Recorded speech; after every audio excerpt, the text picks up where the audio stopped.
o advogado defensor do processo de crimes contra a vida. Hoje vamos falar sobre o advogado na delegacia. Qual seria a atuação do advogado na delegacia? Qual a sua influência? O que ele colaboraria para que melhor se saísse as suas teses lá no tribunal do júri? E ela começa aqui na delegacia. O advogado na delegacia, entendo eu, que deva ter o mínimo de interferência possível, mesmo porque tudo aquilo que é colhido na delegacia, todas as informações, todas as oitivas são os interrogatórios, são todos eles de uma forma inquisitiva.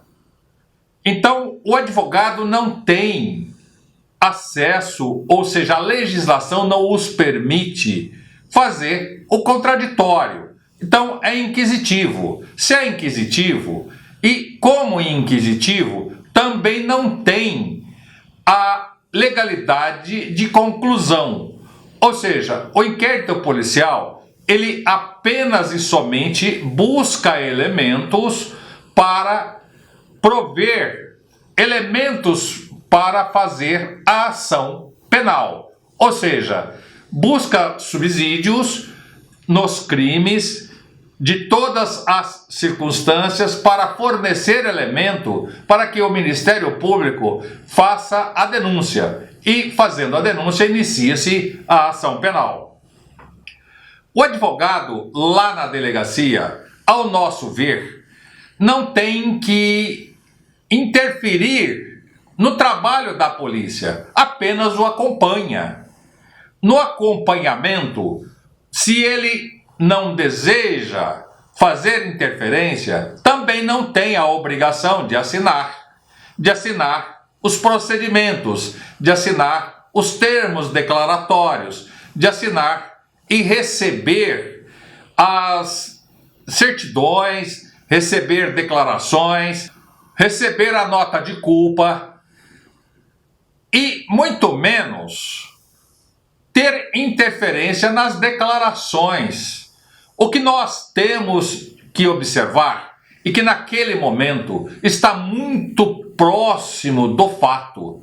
A sociedade está inflamada, os policiais com absoluta certeza estão inflamados em razão dos fatos ter ocorrido e os fatos recentes.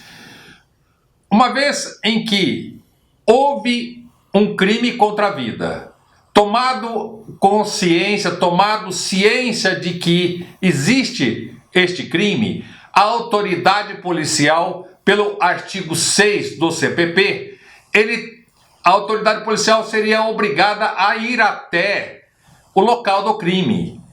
Os policiais devem fazer com que seja preservado o local, seja preservada as provas, até que chega a perícia. A perícia vai fazer o levantamento de provas para que tudo isto seja instruído em inquérito. Instruindo-se o inquérito, vai colaborar com as provas para fazer a denúncia.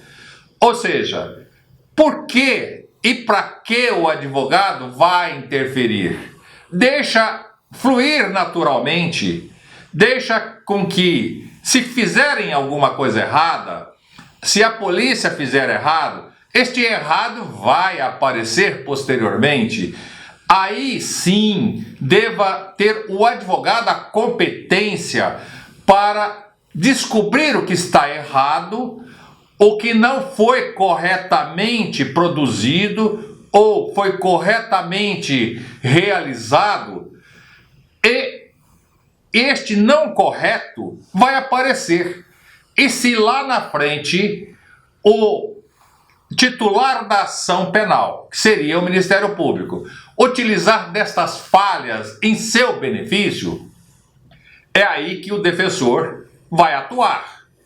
Se na delegacia for feita alguma autuação, for feita alguma oitiva de testemunha ou alguma colheita de prova equivocada ou de forma arbitrária ou de forma que não atenda os procedimentos legais, o advogado, o defensor, vai detectar e vai utilizar isto a seu benefício, ou seja, em benefício da tese da defesa lá no tribunal do júri.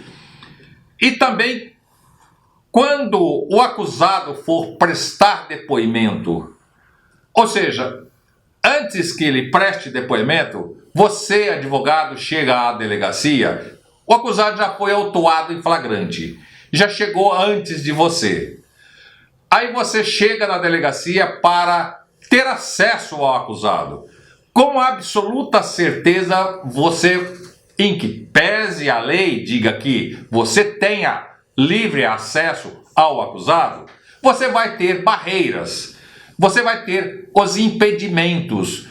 A polícia não vai deixar você falar com o acusado, ou seja, o indiciado, aí ainda não é acusado, e sim indiciado, não vão querer deixar você falar. Por quê? Porque vão desejar buscar dele os elementos muito mais interessantes à acusação do que posteriormente o advogado possivelmente falando com este indiciado. Então, por esta razão é que a polícia às vezes cria estas barreiras e faz com que haja uma certa dificuldade para que o defensor converse com o seu possível cliente, porque você não sabe ainda se ele será seu cliente ou não. Uma vez em que esta barreira foi e tenha sido ultrapassada, o que você poderá e ter de contato com o indiciado? O indiciado está acuado, com absoluta certeza já não é mais aquela pessoa de momentos antes dos fatos, antes do crime. Ou seja, antes do crime, ele tem 1000 razões para ter ou não feito o crime. Ou seja, em razão das motivações de que levou-se aos fatos. Daí para frente, o que o advogado deva colocar ou pensar-se em colaborar com a tese do acusado ou a tese do indiciado é dizer-lhe que sabe, ele, defensor, sabe quais são as perguntas que serão feitas. As perguntas, eu vou retificar. Na verdade, eu cometi um grande erro agora. Eu não sei quais são as perguntas que serão feitas. Olha o equívoco que nós, defensores, mesmo experiente, como agora eu cometi,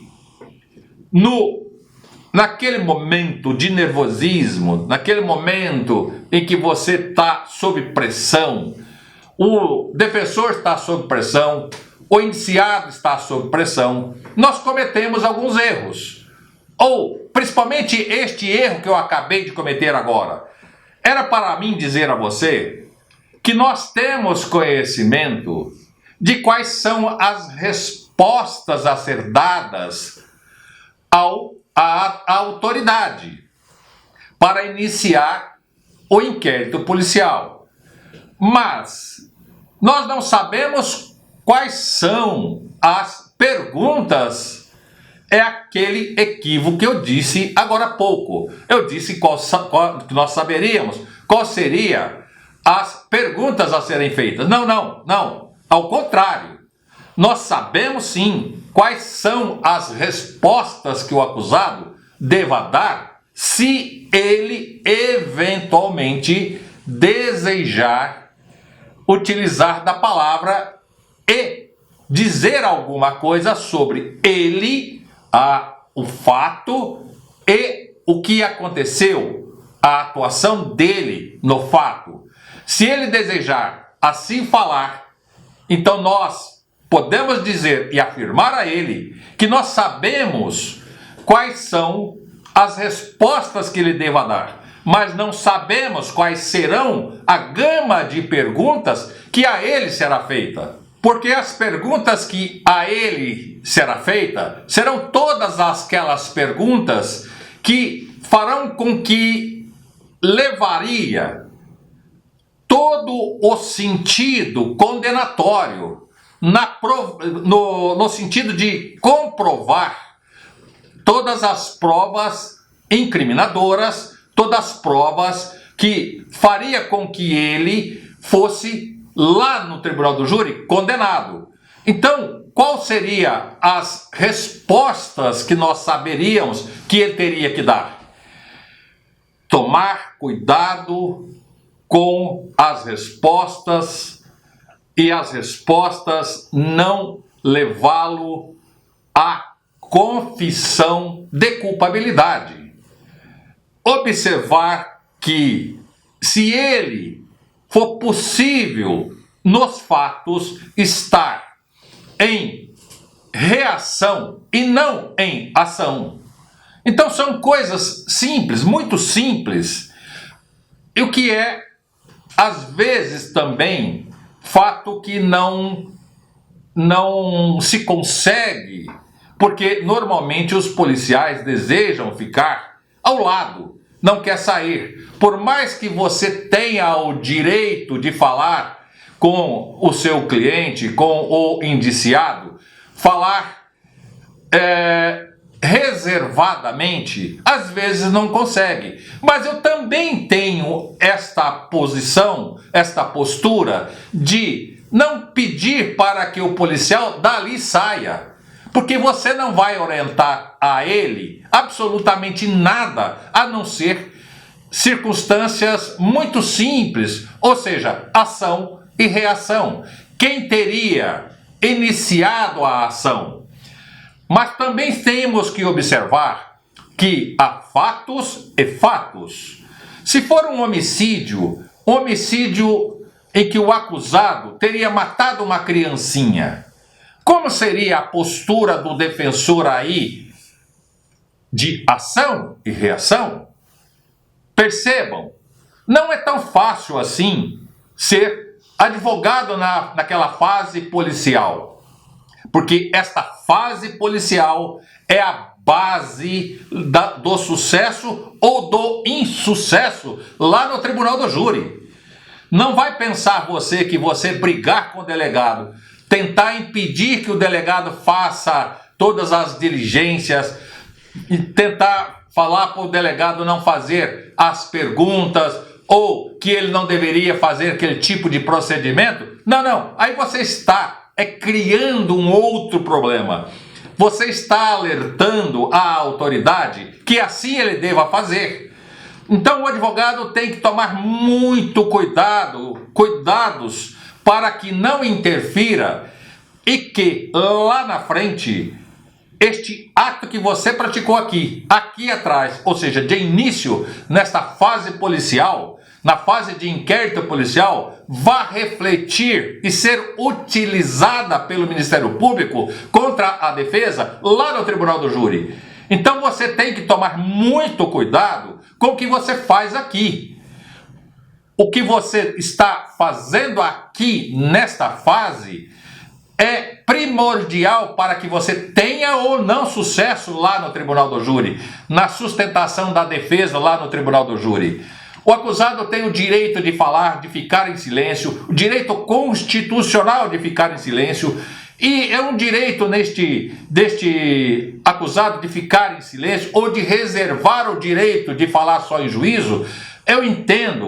Eu particularmente entendo que se ele não utilizar o direito de defesa, ou seja, falar aqui, ele estaria jogando fora já uma das oportunidades de se defender.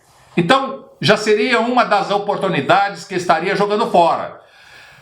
E se ele for confessar com a sua assinatura Isso também já teve na nossa vida uma situação delicada dessa natureza, em que tinha 7 ou 8 acusados de um homicídio e eu, na verdade, era novo de advocacia, novo e inexperiente no tribunal do júri, e fui acompanhar um dos 8, que era o que foi indicado para que nós fôssemos defensor dele. Ele não admitiu a culpabilidade. Não disse que participou como os demais teria participado. Só que o defensor, como eu assinei a declaração dele, o interrogatório eu assinei de todos os outros, porque eu estava presente. Eu estava presente no local, no ato de elaboração do inquérito policial. Então, eu assinei todas aquelas documentações, as documentações de declarações, tanto deles, dos acusados, quanto das testemunhas que ali vieram e prestaram depoimento.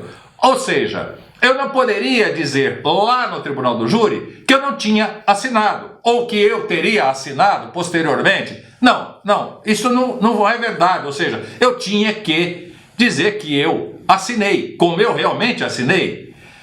Agora, o que vale é dizer a você que no julgamento deste cliente, ou seja, desse indiciado que eu estava ali representando, ou sendo defensor dele a partir do inquérito policial, ele foi absolvido. Só que depois de 14 anos, um dos outros, porque vários deles foram condenados, e restou um.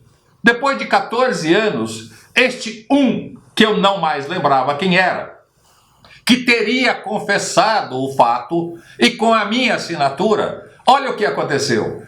O Ministério Público disse no plenário para os jurados, este defensor, hoje, defensor deste acusado aqui, ele assinou lá na delegacia.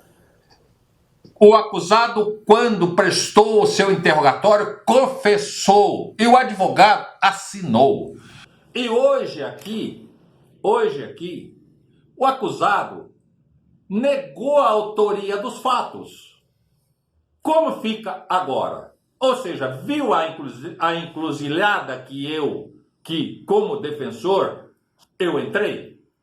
Viu a situação que o advogado fica quando ele presta lá atrás um trabalho sem saber o que vai acontecer lá na frente? Tá, como é que ficaria? Sou eu, então, o criminoso? Porque lá atrás, este rapaz, que agora, depois de 14 anos, nos contratou para ser seu advogado, seu defensor no tribunal do júri. E aqui, ele negou a autoria. Lá no plenário, ele negou a autoria. E ele passou revel todo este tempo.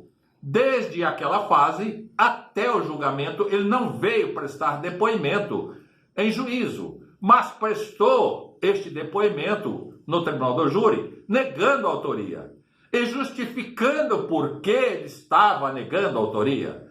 Lembra aquilo que eu disse para você? Que nós sabemos quais são as respostas, mas não sabemos quais são as perguntas? O promotor, de frente aos jurados, fazendo a sua sustentação oral, ele colocou muito bem claro e convenceu os jurados de que ou eu não estava na delegacia, assinei aquela documentação posterior, que ele não acreditava em razão da minha personalidade, da minha pessoa, que ele estava certo, que eu não assinei depois, e sim no dia dos fatos. Tá, mas se eu assinei como assinei no dia dos fatos, eu estava com um problema muito grave para resolver. Ou seja, eu tinha que resolver aquela situação. Como que, naquela ocasião, eu assino uma confissão dele. E agora, como advogado dele, ele nega aquilo que lá atrás ele assinou, ele confessou e foi assinado também pelo defensor que agora é defensor dele. Que na ocasião não era defensor dele, mas agora é. O que o advogado tinha que justificar para os jurados? Dizer aos jurados? Dizer que assinou depois? Que não viu o que assinou? Não, não. Assuma a responsabilidade. Eu assinei sim. Assinei naquela ocasião e me lembro, era muita gente, eram várias pessoas, inclusive esta pessoa. E conversei com todos os outros. Conversei com todos os acusados, ou seja, com todos os indiciados, além do meu. Eles disseram o seguinte: doutor, eu vou confessar. Eu vou confessar porque eu vou para a cadeia. E se eu não confessar, eu não sei o que vai acontecer comigo. Então o senhor pode assinar, doutor. Eu não vou ouvir o senhor, não quero o senhor como defensor neste momento. Então, o que aconteceu? O defensor assinou para todos, inclusive as confissões. E naquele momento, lá no tribunal do júri, ele justificou. Ele já havia, no seu interrogatório, justificado. Por quê? O promotor foi muito esperto em dizer que o advogado utilizar desta situação para demonstrar e desmoralizar a defesa. Utilizando desta situação para que o advogado caísse em descredibilidade. Só que tem um detalhe: quando esta pessoa, este acusado, nos contratou para fazer o seu tribunal do júri, nós tínhamos pensado exatamente o que iríamos fazer com esta situação. Ou seja, lá atrás ele teria confessado, e com a minha assinatura. E agora ele negado, ele disse: não, eu não participei, e lá eu confessei, doutor, porque não tinha jeito. E lá eu confessei porque eu estava junto com os outros, fui pressionado, etc, etc. Embora eu tinha dito para todos lá atrás que eles poderiam lá atrás falar conforme as suas consciências, ou conforme o ato realmente que teria ocorrido. Mas optaram para todos dizerem a mesma coisa, salvo aquele que eu representava. E este, agora, tomou consciência de que não deveria ter feito aquilo que ele fez lá atrás. Mas, o que o defensor agora também fez antes dele prestar o seu depoimento, o seu interrogatório aqui no plenário do júri? Conversaram e foi esclarecido a ele: você pode continuar confessando sendo verdade, e não sendo verdade, toma cuidado com uma confissão que você poderá assumir a responsabilidade de ser condenado por um ato que você não praticou. E se você praticou dentro das condições de ilicitudes, ou seja, você estaria amparado pela legítima defesa e uma série de outras situações que pudesse ser aventada, pudesse ser sustentada em sua defesa. Já que, segundo você, agora disse não ter participado, e aí você justificou claramente que você não participou, ou seja, você afastou a culpabilidade. Você não estava em ação e nem em reação. Você não estava no local. Você foi uma daquelas pessoas que foi socorrer e afastar os demais que estavam agredindo.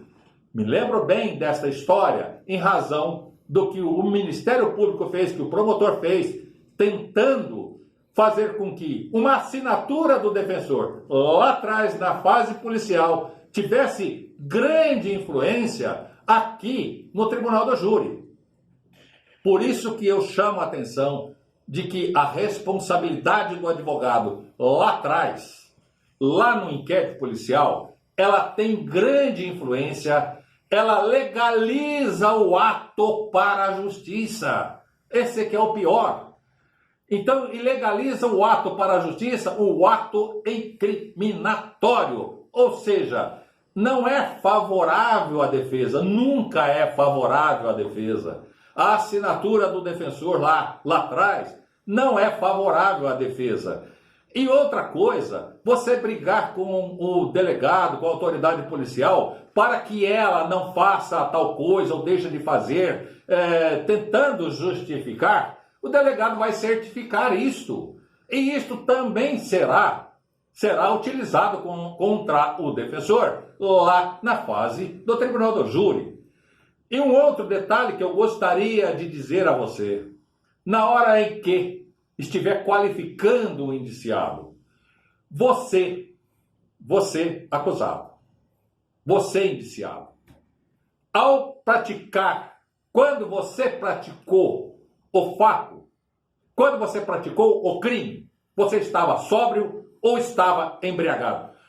Quando você praticou o crime, você estava sóbrio ou estava embriagado?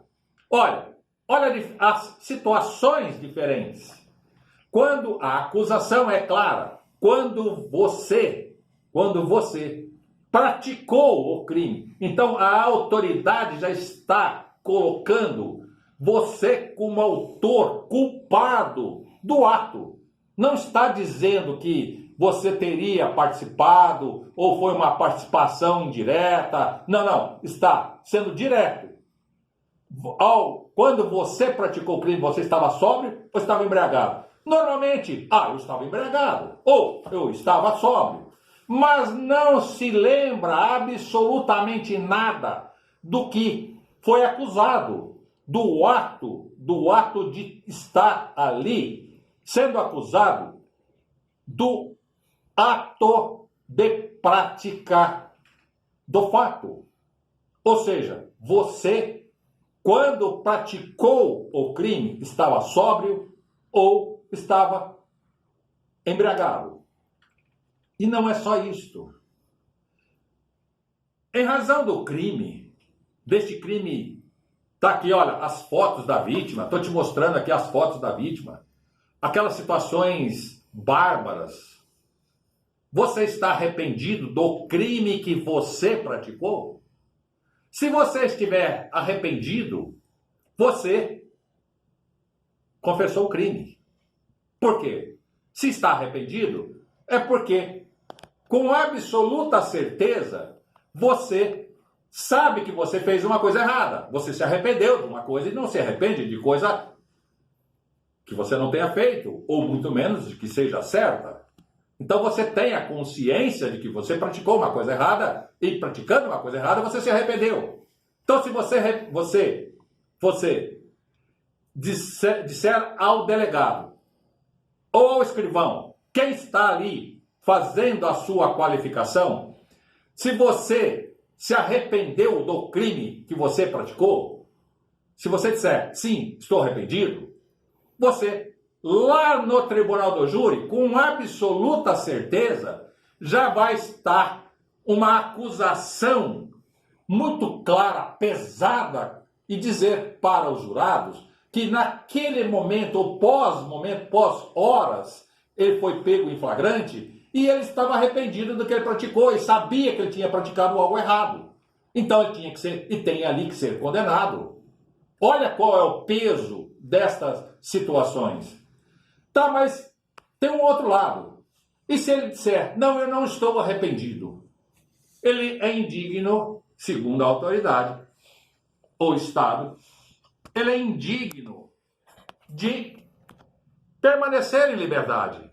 A sua liberdade tem que ser cerceada. Por quê? Após o ato do crime, ele foi autuado em flagrante e não se arrependeu daquilo que ele praticou, não se arrependeu daquela atrocidade, não se arrependeu do crime que ele praticou. Ou seja, o Estado age não é para absolver, não é para ajudar o acusado. Ao contrário, age para iniciar provas, para ter lá na frente, no tribunal do júri, sucesso para a condenação. Então, se ele disser, eu não estou arrependido, ele é portador de periculosidade. A qualquer momento ele pode matar outro. Então, em que saída teria a que se dar para esta pessoa, ou seja, para o indiciado, que é seu cliente? Qual seria a saída? Eu nem me lembro? Não. Os fatos não ocorreram conforme a minha vontade. Eu não tive culpa no que ocorreu. O que ocorreu não foi eu que dei causa. Não foi eu, acusado, ou seja, indiciado, que dei causa. Então, seria uma saída neste caminho. Perceberam?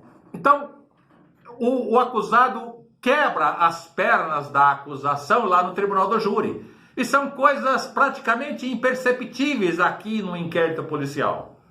São coisas simples, mas que têm uma tamanha conotação e expressão e peso de acusação acusatória lá no plenário do júri. Que nós, advogados, tenhamos que ter cuidado. E o acusado precisa participar de reconstituição, precisa participar de laudos de levantamento de local.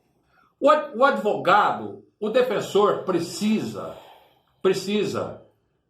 e se compromete, muitos deles assim o fazem, se comprometer em apresentar o objeto do crime.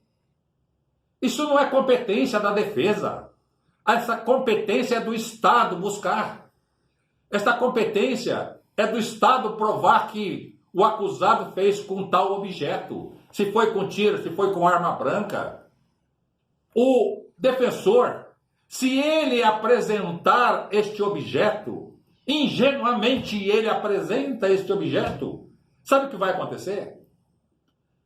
O promotor lá no tribunal do júri vai dizer, olha quanto este advogado é ingênuo, para não dizer outras coisas, mas é assim que ele fala palavras que abaixa a possibilidade, denigre a defesa, arrasa a defesa, por querer ser honesta.